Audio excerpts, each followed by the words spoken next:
Hello friends, ഇന്ന് നമ്മൾ നോക്കാൻ പോകുന്നത് ബ്ലെൻഡറിൽ ഒബ്ജക്റ്റ് മോഡും എഡിറ്റ് മോഡും തമ്മിലുള്ള ഡിഫറൻസ് ആണ്. നിങ്ങളൊരു കംപ്ലീറ്റ് ബ്ലെൻഡർ ബിഗിനർ ആണെങ്കിൽ ബ്ലെൻഡറിൻ്റെ ഒരു ബേസിക്സ് ട്യൂട്ടോറിയൽ പ്ലേലിസ്റ്റ് ഞാൻ ഈ ചാനലിൽ അപ്ലോഡ് ചെയ്തിട്ടുണ്ട്. ആ വീഡിയോസ് കണ്ടിട്ട് വന്നതിന് ശേഷം ഇത് കാണുകയാണെങ്കിൽ നിങ്ങൾക്ക് കുറച്ചുകൂടെ പെട്ടെന്ന് മനസ്സിലാവും. ബ്ലെൻഡറിൻ്റെ ഒബ്ജക്റ്റ് മോഡിൽ നമ്മൾ മെയിനായിട്ടും യൂസ് ചെയ്യുന്ന ട്രാൻസ്ഫോർമേഷൻ ലൊക്കേഷൻ, റൊട്ടേഷൻ, സ്കെയിലാണ്. ക്യൂബിൻ്റെ ജോമെട്രി നമുക്ക് ഓൾട്ടർ ചെയ്യണമെങ്കിൽ ഒബ്ജക്റ്റ് മോഡിൽ അത് സാധ്യമല്ല. അതിന് വേണ്ടിയിട്ടുള്ളൊരു മോഡാണ് എഡിറ്റ് മോഡ്. ഞാനിവിടെ എഡിറ്റ് മോഡിലേക്ക് പോകുമ്പോൾ ഇതിൻ്റെ ടൂൾ ബാർ കുറച്ച് അധികമായിട്ട് വരുന്നതായിട്ട് കാണാൻ പറ്റും.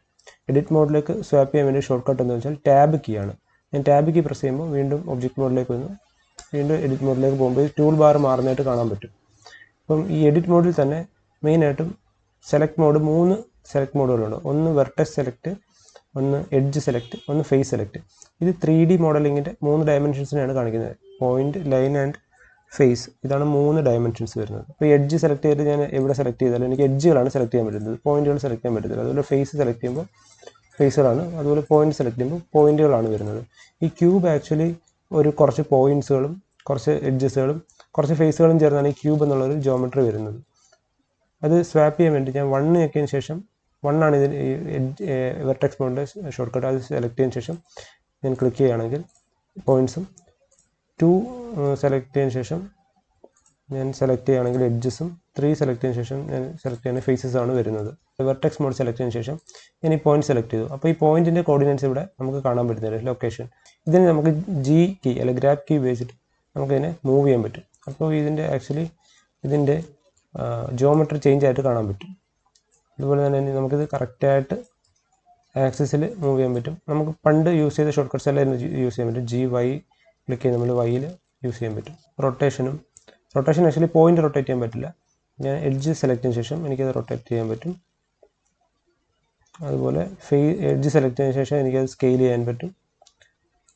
ഫേസുകളും അതുപോലെ സ്കെയിൽ ചെയ്യാൻ പറ്റും, റൊട്ടേറ്റ് ചെയ്യാൻ പറ്റും, മൂവ് ചെയ്യാൻ പറ്റും. ഇങ്ങനെ ചെയ്തുകൊണ്ട് നമുക്ക് ഇതിൻ്റെ ജോമെട്രിക്ക് ചേഞ്ച് വരുത്താൻ പറ്റും. ഞാനിവിടെ വീണ്ടും ഒബ്ജക്റ്റ് മോഡിൽ പോയ ശേഷം ഞാനിവിടെ Z ആക്സിസിൽ ഒരു 45 ഡിഗ്രി റൊട്ടേറ്റ് ചെയ്യുന്നു. വീണ്ടും എഡിറ്റ് മോഡിലേക്ക് പോകുന്നു. ഇനി ഞാൻ ഈ പോയിന്റ് സെലക്ട് ചെയ്യുമ്പോൾ ആക്ച്വലി മൂവ് ടൂളിൽ ഇതിൻ്റെ വെർട്ടെക്സ് നമുക്ക് ഗ്ലോബൽ ആക്സിസ് ആയിട്ട് കാണാൻ പറ്റും. നമുക്കത് ചേഞ്ച് ചെയ്യാൻ വേണ്ടിയിട്ട് ഇവിടെ ഒന്നുകിൽ ലോക്കലിലേക്ക് പോകും, അല്ലെങ്കിൽ ഗ്ലോബൽ തന്നെ ഇരുന്നിട്ട് എനിക്കിത് മൂവ് ചെയ്യാൻ വേണ്ടിയിട്ട് G പ്രസ് ചെയ്തതിന് ശേഷം Y ഡബിൾ പ്രസ് ചെയ്താൽ ലോക്കൽ ആക്സിസിലായിരിക്കും റെസ്ട്രിക്റ്റഡ് ആവുന്നത്. ഞാനിപ്പോൾ ഇങ്ങനെ ചേഞ്ച് ചെയ്തതിന് ശേഷം ഞാൻ വീണ്ടും ഒബ്ജക്റ്റ് മോഡിൽ വന്ന് നോക്കിയാൽ ഇതിൻ്റെ Y ആക്സിസിൽ ഡയമെൻഷൻസ് ചേഞ്ച് ചെയ്തായിട്ട് കാണാൻ പറ്റും.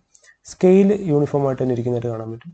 കാരണം നമ്മൾ സ്കെയിൽ പ്രോപ്പർട്ടീസ് ഒന്നും ചേഞ്ച് ചെയ്തിട്ടില്ല, അകത്തുള്ള ജോമെട്രിയാണ് ചേഞ്ച് ചെയ്തത്. എഡിറ്റ് മോഡിൽ കുറച്ച് ടൂൾസ് പരിചയപ്പെടാം. ഞാനിവിടെ ഈ ഫേസ് സെലക്റ്റിൽ വന്നിട്ട് 3 പ്രസ് ചെയ്തിട്ട് ഫേസ് സെലക്ട് ചെയ്യുന്നു.